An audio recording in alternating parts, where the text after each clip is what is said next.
Hi there, Dr. Rock here. Welcome back to another Rock On Live. My name is Dr. Rock, spelled R-A-K, pronounced R-O-C-K. I am a lifestyle medicine physician, CEO of Rock Your Life. Help people take control of their health so that they can live the life that they want to live and live a more fulfilling and meaningful life. And before I get started, I just want to remind everyone that the information provided in this video is for educational purposes only. It's not intended to substitute for professional medical advice, diagnosis, or treatment, and always seek the advice of your physician or other qualified health professional with any questions you may have regarding a medical condition. Now let's dive into today's topic. So today, I'm going to be talking about something that has a lot of meaning to me. I've talked about on my podcast and my stream before my history of depression and mental health issues, and so there are moments and times when the mood will fluctuate, even if you don't have formal diagnosis of depression or mental health issues. There are moments and times where you just won't feel as good. Your mood may not be as good. You may feel like you don't want to do anything. And that is a characteristic of depression as well, called that anhedonia, where you just don't get joy from activities that normally give you joy, or you have the feeling like they won't give you joy, and you don't feel like doing anything. And in those moments, that's when doing something is particularly important. And what do I mean by something? I mean doing something that elevates your mood, that actually improves your mood. So, these are activities that could bring you joy, and also contribute to you feeling better.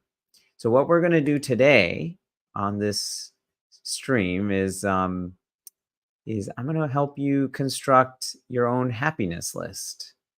And a happiness list is sort of your collection of activities and things you can do that meet three crucial criteria. Okay. So one, they should bring you joy. Okay. And two, you should feel better afterwards. And three, they should be good for you. Okay, so let's break that down. So they should bring you joy. And now I'll mention how some things might apply and some things might not. So for many people, eating ice cream might bring them joy, or eating potato chips. Eating potato chips bring joy. But then we look at the other criteria, right? And do you feel better afterwards? Usually not. Usually if I eat something that's refined or processed, I get this kind of hit of sugar and fat and salt. Feels really good, tastes really good. And then afterwards, there's this crash, right? And are they good for me? Well, depending on how you define it, usually not. Not good for our health, not good for our overall well-being. So it doesn't meet the criteria. What about, calling a friend? So this is on my list, calling a friend. It's something that brings me joy. It's something that I feel better afterwards. I have a, usually wonderful conversation with a friend, feeling a little bit more uplifted, learning something about them, maybe laughing a little bit. And is it good for me? Absolutely. Social connection is one of the best things that you can do. It's, in fact, associated with living longer and living with less disease. And you're less likely to die of all causes if you have strong social connections. So these are activities on your list that nourish your soul, energize your body, and calm your mind. And so, yeah, these are kind of like a menu, I would say. A menu of items that you can reach for. You have maybe cookbooks or some recipes in your kitchen. People say I have recipe amnesia, so it's helpful to have some of those around so you can remind yourself what are the things we make that are go-tos. Well, this is your go-to list to help bump up your mood. Okay, I call this your happiness list. And you just this, at watching this, you can pause the video, or after I'm done talking, you can take a moment and sort of reflect on some items. So, what are some items that you might put on your list? I thought about my own list. So, phoning a friend, uh, movement, and I'll go back to the criteria, right? So, you should feel better afterwards, and it should bring you joy. So, if running on a treadmill doesn't make you feel good, and doesn't bring you joy, then that shouldn't be on your list. But if having a dance party in your living room, either by yourself or with your roommate or with your kids, if that brings you joy, if you feel energized and upbeat afterwards, and it's certainly good for you, then put it on your list. What else do I have on my list? Meditation, reading a good book, um, listening to music that I really like. So, this is where you can create a playlist of songs that uplift you, that energize you, and then put that on your list. Play my happiness playlist. Uh, for me, cooking is on my list. I know for some people, cooking is a chore. Others really enjoy it. And, for me, it helps me get out of my head. I don't always love to cook, but if I have the time, then, and I can make a tasty, delicious plant-based meal, for example, it's something I enjoy, something that is going to make me feel good afterwards because I'll have this beautiful, delicious meal that I can share. And it's certainly good for me. I'm usually cooking food that is bumping up my health. So I keep this list very close at hand, right? And I'm constantly kind of adding to it as well. So you might post it somewhere where you see it regularly just to sort of remind you, or you might just keep it somewhere um, like in your wallet. You can fold it up on a piece of paper. Um, journaling. Journaling's another activity. Painting or drawing. I'm not much of an artist, but sometimes, like we did a family painting activity recently where we got some supplies and we watched a video where someone instructed us on how to paint something, and I got really kind of lost in it. Um, so before I go through more examples, I kind of want to get into why uh, this list and these items are so beneficial. And it really comes down to a few things. One, there's often a release of positive hormones that kind of make you feel good. So I'll give, for example, um, just going out and going for a walk, and being in nature, um, can trigger release of dopamine. A lot of these things will trigger this release of dopamine. We think of dopamine as a pleasure hormone, but it's also the hormone that kind of motivates us to do things. Um, Oftentimes, a lot of us are desensitized to dopamine. I think that's a good way to put it. We have so many things that mimic and stimulate, I mean, not mimic, stimulate dopamine in our environment. So, for example, our cell phones or um, maybe recreational substances that people are using, maybe mm, uh, sugary food. Sugar is in refined flour, for example, are ways in which we get kind of what I call cheap dopamine. But you can get dopamine just by taking action. So when you're not feeling like doing anything, just getting up and doing something. So looking at the list and saying, what do I have the energy to do? Do I have the energy to go outside and take a walk? Um, and then, depending on what you do, certain activities are going to release other hormones like endorphins, like cannabinoids, which are endogenous, um, and we call endocannabinoids, which are the sort of endogenous chemicals that bind to the same receptors that marijuana binds, but we produce those on our own. And in fact, the first identification of a endocannabinoid in our system, um, years ago was then named anandamine. Anandamine comes from the Sanskrit word ananda, which means bliss. And you've heard of like the runner's high.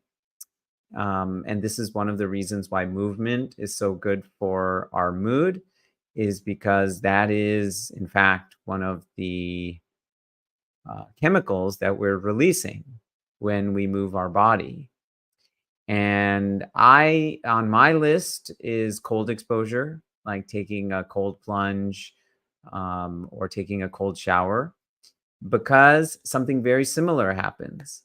Your brain starts to release some dopamine and some endocannabinoids, actually some opiates.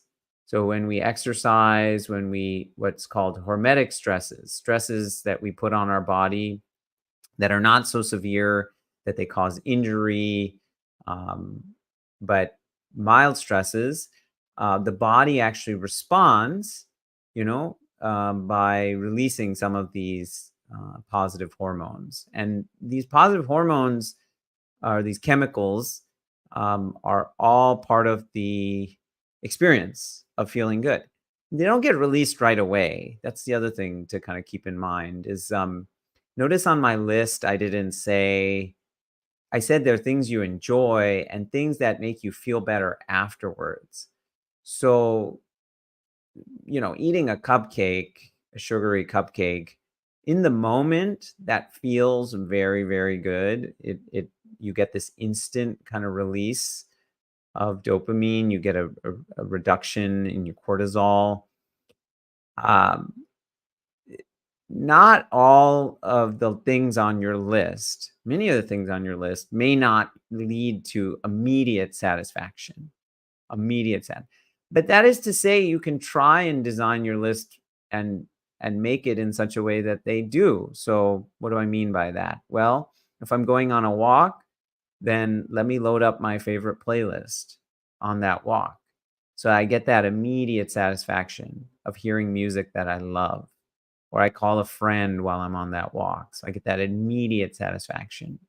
So thinking about, because bad habits, I always say they have a leg up in that sense. They have a very strong short game. Talk about long game and short game. Bad habits have a really strong short game, but they have a terrible long game. I think I'm using those words wrong. I don't think that's how they get used in golf. But there's a short-term benefit and long-term consequences. And good habits, very often they always have a great long game, right? They have great long-term benefits. How can we elevate the short game of our short term, of our habits, of our good habits? The other chemical I'll say that gets released, especially mostly when you're connecting with other people. So when you're talking to someone, when you're working out with someone else, when you're dancing with someone else, is oxytocin, right? Oxytocin is the hormone that actually floods the brain and the body of the mother after her baby is just born. Both the child and the mother get flooded with oxytocin, and it leads to that emotional bond and connection. Well, we release oxytocin all the time when we have connection with other people. So, um, so those are some of the ways in which the list of things that you create are going to have this positive impact on your mood. So what are some other things you could take, and other things on my list? Um, I mentioned cold exposure, but also sometimes I like to take a hot shower or a hot bath. Very relaxing. Put some relaxing music on. Um, Recently, last couple years, I've started learning the guitar with my son, and so playing the instrument, playing, practicing or playing and jamming with him, or when our teacher comes over and playing, those all put me in a better mood. Um, Last night, it was 7:30, and my family and we walked over to nearby tennis courts that we have. Now, nobody in the family is very good at tennis. Um, and it's fun, we ran around a little bit. Don't have to necessarily be good at it. Playing a board game is a very big fun one in my spending time with your pet. So I have a dog, and I got a dog a couple years ago, and it's amazing how just sitting there and, you know, petting him and being with him is very energizing, uplifting, relaxing, calming. Um, we get dopamine release when we learn something new. So learning, working on a skill, getting better at something, maybe doing a project, like a do it yourself project, something you're putting together a puzzle. Um, these are Now notice I didn't what's not on the list, right, is scrolling my phone or browsing social media. Why? Because those may feel, I don't know, it's arguable if they feel good in the moment. Sometimes you see things that are entertaining, but the question really is, are you feeling better, more uplifted after you finish? And is it good for you? Now, if you're watching something that is inspiring and motivational and really puts you in a great mood, like maybe it's a motivational video, maybe it's this video, right? That's a little different than if you are sort of mindlessly scrolling. And, so ask yourself before you engage in the activity or before you make your list.